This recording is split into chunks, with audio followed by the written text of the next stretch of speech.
बिस्मिल्लाहिर्रहमानिर्रहीम। अस्सलाम वालेकुम व्यूअर्स, मैं हूं खालिद महमूद और आप देख रहे हैं मेरा YouTube channel educational hub. National book foundation class 9th math exercise 1.2 question number 4। Use the properties of exponents to simplify each of the following. कि एक्सपोनेंट्स की प्रॉपर्टीज़ को आप इस्तेमाल करें और इनमें से हर क्वेश्चन को सिंप्लीफाई करें। स्टेटमेंट को मैंने मुकम्मल नहीं लिखा, टू द पॉइंट लिखा है, ब्रैकेट में है right all results with positive exponents, यानी जो आपके आंसर आए उसमें कोशिश करें कि वो पॉजिटिव एक्सपोनेंट्स के साथ हों, यानी नेगेटिव एक्सपोनेंट्स के साथ आंसर नहीं होना चाहिए।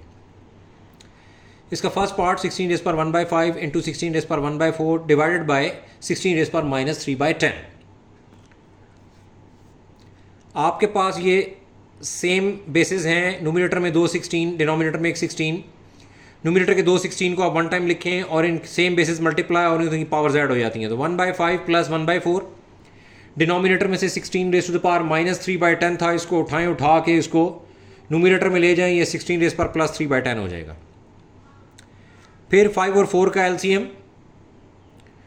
2 पहले डिवाइड करते हैं 4 को 2 टाइम्स, 5 एज इट इज़, फिर 2 1 2, 5 एज इट इज़, फिर 5 1 5, ये 1 एज इट इज़। तो 5 2 10, 10 2 20, तो 5 और 4 का एलसीएम हो गया 20। 20 एलसीएम को आप डिवाइड करें, फर्स्ट ऑफ ऑल 20 एलसीएम को डिवाइड करें आप 5 पे। 20 डिवाइड बाई 5 करेंगे तो 5 4 20, 4 आंसर, 4 1 4, प्लस 20 को 4 पे डिवाइड करें, 20 डिवाइड बाई 4, 4 5 20, 5 आंसर, 5 1 5, और साथ 16 रेज़ पर 3/10 एज इट इज़। सो 5 + 4 9/20, और ये सेम बेसिस अगेन मल्टीप्लाई हो रही हैं तो इनकी पावर्स ऐड हो जाएंगी, 9/20 प्लस 3/10। अब फ्रैक्शंस में 10 और 20 का एलसीएम लें, 2 5 10, 2 10 20, 2 5 10, 2 10 20, 2 5 एज इट इज, 2 5 10, फिर 5 1 5, 5 1 5, 5 2 10, 10 2 20, 20 एलसीएम आ गया। 20 एलसीएम को फर्स्ट 20 डिनोमिनेटर पे डिवाइड करें, 20 divide by 21, 1 9 9, plus 20 divide by 10, 20 को 10 पे डिवाइड करेंगे, आंसर आ जाएगा 2 10 2 20, आंसर 2 आएगा, 2 3 6, 9 + 6 15 डिवाइड बाई 20, 15/20। 15/20 को आप सिंप्लीफाई करेंगे, 5 3 15, 5 4 20, ये आपके पास वैल्यू आ जाएगी 16 रेज़ टू द पावर 3/4। फिर 16 के आपने प्राइम फैक्टर लेने हैं, इवन नंबर है, 2 पे डिवाइड होगा, 2 8 2 4 2 2 एंड 2 1। आप यहाँ देख सकते हैं क्लियरली कि यहाँ पे 4 टाइम 2 जो है वो यूज़ हो रहा है। सो इसको आप 16 को लिख सकते हैं 2 रेज़ पावर 4 और एक्सटर्नल पावर में होल पावर 3/4। अब जो एक्सपोनेंट्स के रूल हैं उसके मुताबिक इंटरनल और एक्सटर्नल पावर्स मल्टीप्लाई हो जाती हैं, तो नेक्स्ट स्टेप में इंशाल्लाह ये 2 आपकी बेस होगी और ब्रैकेट लगा के और 4 को और 3/4 को हम मल्टीप्लाई कर देंगे।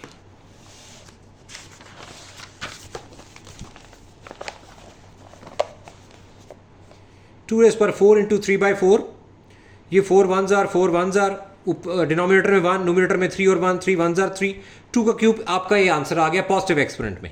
लेकिन अगर आप इसको सिंप्लीफाई करना चाहें, वैसे ज़रूरत नहीं है, लेकिन अगर सिंप्लीफाई करना चाहें तो 2 क्यूब का मतलब है कि 2 को आपने 3 टाइम लिखना है, मल्टीप्लाई करना है, तो 2 को आप 3 टाइम लिख दें, 3 टाइम 2 को लिख दें, 2 2 4 एंड 4 2 8, तो 8 आपका आंसर आ जाएगा। वैसे आप 2 क्यूब अगर लिख देंगे तो वो भी मुनासिब है, पॉजिटिव पावर के साथ एक्सपोनेंट के साथ आपने ऑलरेडी वैल्यू कैलकुलेट कर ली है।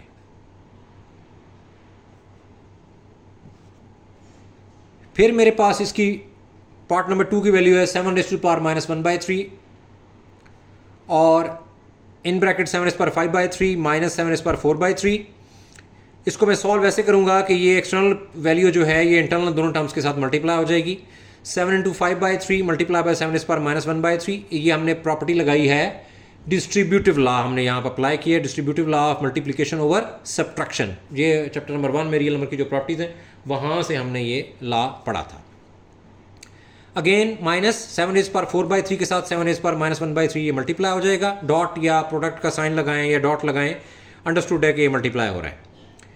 सेम बेसिस मल्टीप्लाई हो रही हैं, 7 को आप 1 टाइम लिखेंगे, इसकी पावर 5/3 साथ -1/3, फिर नेगेटिव साइन 7, इसकी पावर 4/3 साथ -1/3।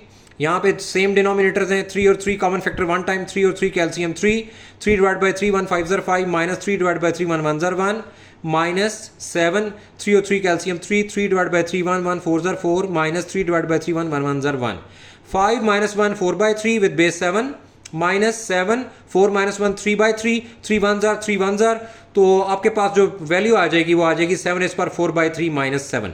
बुक पे जो आंसर है वो ये है। लेकिन अगर इसको मजीद सॉल्व करना चाहें, मजीद को 1-2 स्टेप्स और सॉल्व करना चाहें, क्योंकि डेफिनेटली आप आंसर्स को याद नहीं कर सकते किसी सूरत में भी, तो एक तो ये कि आपने ये कैलकुलेट कर लिया सफिशेंट है। लेकिन अगर इसको मजीद सिंप्लीफाई करना चाहें थोड़ा और, इसको अगर आप इवेलुएट करेंगे या एलेबोरेट करेंगे, तो उसमें 7 की पावर 4/3 को आप स्प्लिट कर देंगे, 7^4/3 को ब्रेक करें 3/3 प्लस 1/3 में, 3/3 प्लस 1/3 का दोबारा एलसीएम ले तो ये 4/3 बनता है। तो 3/3 प्लस 1/3, इसको मैं ये दो पावर्स में वैल्यूज ऐड हो रही हैं, इसको मैं डिफरेंट 2 टाइम्स इसको बेस को 7 को लिख के 7^3/3 को सेपरेट कर दूंगा, मल्टीप्लाई 7^1/3 को सेपरेट कर दूंगा, -7 3/3 को 3 को डिवाइड करके 7^1, एक 7^1 7 और साथ 7^1/3 और -7। अब फर्स्ट टर्म में भी 7 मौजूद है, सेकंड टर्म में भी 7 मौजूद है, दोनों में से 7 को कॉमन ले लें।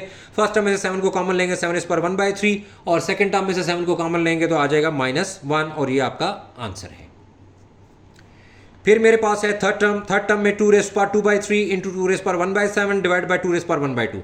सारी बेसिस आप लोग देख सकते हैं कि ये 2 हैं, तो न्यूमरेटर में 2^2/3 प्लस 1/7, ये आपके पास 2 की एक सेम बेसिस मल्टीप्लाई है, 2 को 1 टाइम लिखें और पावर्स को ऐड कर दें, 2/3 प्लस 1/7 और डिनोमिनेटर में जो 2^1/2 इसको न्यूमरेटर में ले जाएं, ये 2^-1/2 हो जाएगा। फिर हमने 7 और 3 कैल्शियम लेना है जो कि 21 है और आगे इसको सॉल्व करना है। तो 7 और 3 कैल्शियम 21 को जब हम डिवाइड करेंगे फर्स्ट डिनोमिनेटर 3 पे, तो आंसर आएगा 7 और 7 2 ज़र 14 प्लस अगेन 21 को सेकंड डिनोमिनेटर 7 पे डिवाइड करें, आंसर आएगा 3 और 3 1 ज़र 3, सो 14 प्लस 3 17/21 और अगेन सेम बेस मल्टीप्लाई हो रही है, तो 2 को 1 टाइम लिख के 17/21 एक लिख दें और साथ -1/2 एक लिख दें। अब 21 और 2 कैल्शियम ले लें। 21 और 2 कैल्शियम जब आप कैलकुलेट करेंगे तो आपको वैल्यू मिलेगी 2 1 ज़र 2 और 21 एज इट इज़, और फिर 3 7 ज़र 21 और 1 एज इट इज़, और फिर 7 1 ज़र 7 और 1 एज इट इज़। तो 7 3 ज़र 21, 21 2 ज़र 42, तो 42 इसका एलसीएम आ जाएगा। 42 को 21 पे डिवाइड कर दें, 42 डिवाइड बाई 21 आंसर आएगा 2 इंटू 17 34 माइनस 42 को 2 पे डिवाइड कर दें, आंसर आएगा 21 21 1 ज़र 21, 34 में से 21 सेपरेट कर देंगे 13 आ जाएगा और डिनोमिनेटर में 42, तो 2^13/42 ये आपका आंसर है। इसके बाद पार्ट नंबर 4 में 3^-1/2 3^1/2 डिवाइड बाई 3^1/2 सेम बेसिस ऊपर मल्टीप्लाई हो रही हैं, इनको 1 टाइम लिख के इनकी पावर्स को ऐड कर दें, 1/2 -1/2 डिनोमिनेटर में 3^1/2, तो ये पॉजिटिव हाफ और नेगेटिव हाफ कैंसिल हो जाएगा, आपके पास रह जाएगी वैल्यू 3^0 और डिनोमिनेटर में 3^1/2। 3^0 जो है वो मैथ के रूल के मुताबिक किसी भी वैल्यू की पावर 0 हो, वेरिएबल की कांस्टेंट की पावर 0 हो तो वो 1 होता है, तो इसको 1/3^1/2 लिख सकते हैं या इसको 1/√3 भी लिख सकते हैं। तो 1/√3 करके इसको लिख लें या 1/3^1/2 लिख दें, जैसे आपकी मर्जी है, ये दोनों आंसर्स कैलकुलेट या काउंट होंगे।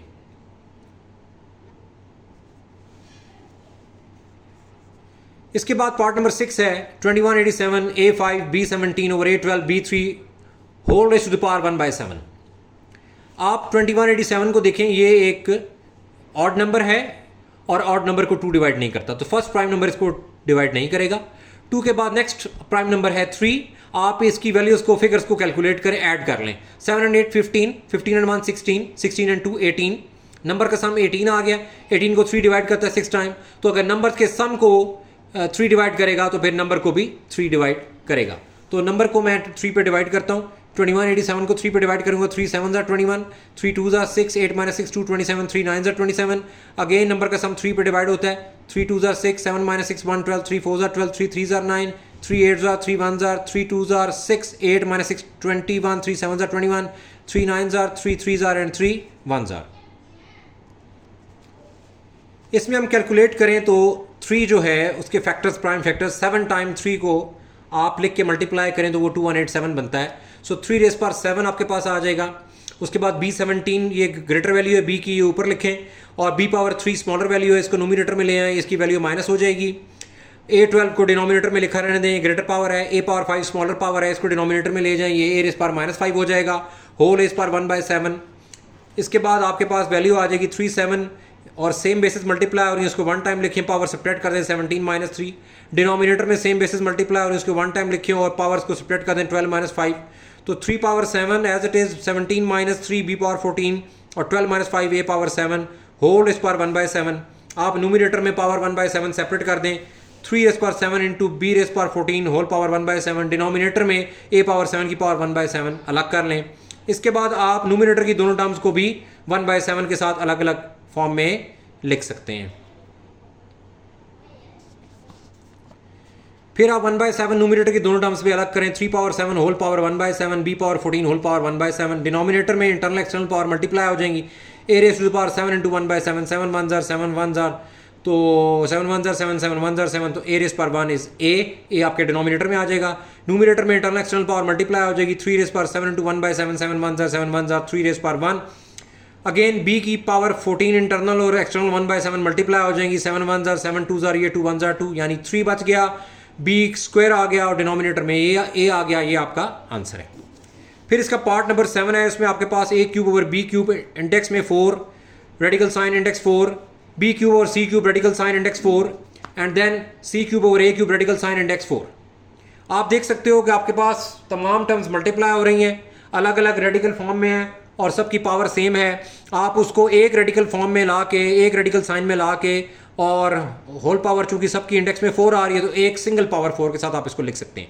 a cube over b cube into b cube over c cube into c cube over a cube, whole radical sign लगाएं इसके ऊपर और सबकी पावर 4 है तो इंडेक्स कंप्लीट इंडेक्स 4 आ गई, एज अ टोटल जो है या एज अ होल इसकी इंडेक्स 4 आ गई। फिर डिनोमिनेटर में जो टर्म्स हैं उनको न्यूमिनेटर में शिफ्ट करें, उनकी पावर्स नेगेटिव हो जाएंगी।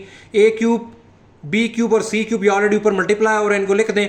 डिनोमिनेटर की टर्म्स को शिफ्ट करें, b पावर +3 न्यूमिनेटर में जाएगा -3, c पावर +3 न्यूमिनेटर में जाएगा -3 और a पावर +3 न्यूमिनेटर में जाएगा -3। अब सेम बेसिस मल्टीप्लाई उनकी पावर्स ऐड कर दें। a आपको 2 टाइम लिखा हुआ नजर आएगा, इसको 1 टाइम लिखें, c पावर ऐड या सेपरेट करें 3 - 3। अगेन इनटू b आपको 2 टाइम नजर आ रहा है, b को 1 टाइम लिख के इसकी पावर 3 - 3 इनटू c, अगेन आपको 2 टाइम नजर आ रहा है, c की पावर +3 और -3 ये इकट्ठी कर दें, +3 - 3 कैंसिल, +3 - 3 कैंसिल, +3 - 3 कैंसिल। आपके पास रिमेनिंग टर्म में a rays power 0 into b raise power 0 into c rays power 0 आएगा, रूट आएगा और इंडेक्स में 4 आ जाएगा। तो a rays power 0 1, b raise power 0 is 1, c rays power 0 is 1। अब तमाम जितने मर्जी दफ़ा आप 1 को मल्टीप्लाई करें, 1 1 ज़ार 1 1 1 ज़ार 1 और रूट आप कैंसिल कर देंगे या ख़त्म कर देंगे, रिमूव कर देंगे, तो इसकी पावर 4 है तो ये 1/4 आ जाएगी। 1 की जो भी पावर ले लें आप, पॉजिटिव ले लें नेगेटिव ले लें, 1 की जो मर्जी पावर ले लें, आंसर 1 ही आता है। सो ये फाइनल आंसर आपके पास 1 का जो 4th रूट है वो भी 1 ही होगा। फिर एक सिंपल सा क्वेश्चन आपके पास पार्ट नंबर 5 इसी क्वेश्चन का, 36 rays power 1/2, 6 rays power 1/2, 8 rays power 1/2, 27 rays power 1/2 और होल पावर जो है वो 3 है। आप क्लियरली देख सकते हैं कि जो भी वैल्यूज आपके पास लिखी हुई हैं इन सब की पावर जो है या इनका आप एक्सपोनेंट देख लें तो वो आपको 1/2 नजर आ रहा है। तो लॉज ऑफ एक्सपोनेंट्स को यूज करके जो ऊपर मल्टीप्लाई हो रहे हैं उनका भी और जो नीचे डिवाइड हो रहे हैं उनका भी मैं देखूं तो एक्सपोनेंट सेम है, तो मैं इनको लिख सकता हूं 36 × 6 divide by 8 × 27 whole raise power 1/2 और एक्सटर्नल पावर में 3। इसमें ये होगा कि आपके पास अब थोड़ा इसको इजी हो गया काम करना कि ये 2 3s are 6 and 2 4s are 8 और 9 3s are 27 और 9 4s are 36। तो न्यूमिनेटर में 4 × 3 12, डिनोमिनेटर में 4 × 3 12, एक्सटर्नल पावर में और इंटरनल एक्सटर्नल पावर मल्टीप्लाई हो जाएंगी 1/2 × 3, तो ये 3 1s are 3/2, ये 3/2 और 12 को 12 जो है वो 1 टाइम डिवाइड कर देगा, 12 1s are 12, 12 1s are 12, तो 1 over 1 is 1। अब 1 is पर 3/2, 1 की जितनी मर्जी मैंने बताया पहले भी कि पावर हो पॉजिटिव नेगेटिव आंसर 1 ही आता है, तो इसका 1 का जो है 1 is पर 3/2 आंसर इज 1। यहाँ पे मेरा आज का लेक्चर कंक्लूड हो गया। उम्मीद है मेरा लेक्चर आपको पसंद आया होगा। लेक्चर पसंद आए तो उसको लाइक कर दें और 9th और प्री-9th के बच्चे जो federal board national book foundation का सिलेबस पढ़ रहे हैं उनके साथ इस वीडियो को ज़्यादा से ज़्यादा शेयर करें और मेरा चैनल ज़रूर सब्सक्राइब करें, बेल आइकन का बटन प्रेस करें ताकि मेरे आने वाली वीडियोस आपको बर वक्त मिलती रहे। इंशाल्लाह ताला अगले लेक्चर में बहुत जल्द मुलाकात होगी। अपना और अपने इस चैनल का ख्याल रखिएगा। अल्लाह हाफ़िज़।